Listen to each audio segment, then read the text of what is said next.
या आठवड्यात आपण आता पाहूयात कृषी पर्यटनाचा आढावा। चंद्रपूर जिल्ह्यात येणाऱ्या पर्यटकांना जिल्ह्यातल्या कृषी क्षेत्राची माहिती व्हावी आणि शहरातल्या नागरिकांना मनोरंजनाचं साधन मिळावं यासाठी कृषी पर्यटन पार्क ही संकल्पना राबवण्यात येणार आहे। त्यामुळे पर्यटनासह शेतकऱ्यांनाही त्याचा फायदा होणार आहे।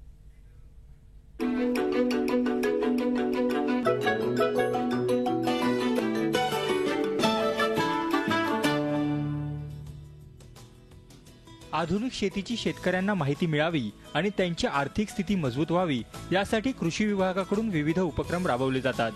मात्र प्रशासकीय अडचणींमुळे त्याची माहिती शेतकऱ्यांपर्यंत पोहोचत नाही। यासाठी आता कृषी पर्यटनाची मदत घेतली जाणार आहे। त्या अंतर्गत कृषी विभागाची 10 एकर पडीक जागा चंद्रपुरात विकसित केली जाते। यात बांबू लागवड, शिंगाडा शेती, भात शेती, करवंद आणि चिकूची झाडं लावण्यात येणार आहेत। हा प्रकल्प बगीचाच्या स्वरूपात विकसित करण्यात येणार असल्यानं ते पर्यटकांसाठी आकर्षणाचा केंद्रबिंदू ठरेल। या चंद्रपूर शहरामध्ये प्रदूषणाचं प्रमाण बघता इथं कृषी पर्यटनाचं नवीन विषय राबविला जात आहे।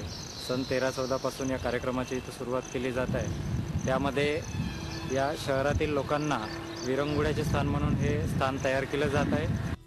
या पर्यटन केंद्राचं वैशिष्ट्य म्हणजे यात 200 बाय 100 फुटाच्या शेततळ्यात मासेमारी सुरू करण्यात येणार आहे। यासाठी विविध जातीचे मासे तलावात सोडण्यात येणार आहेत।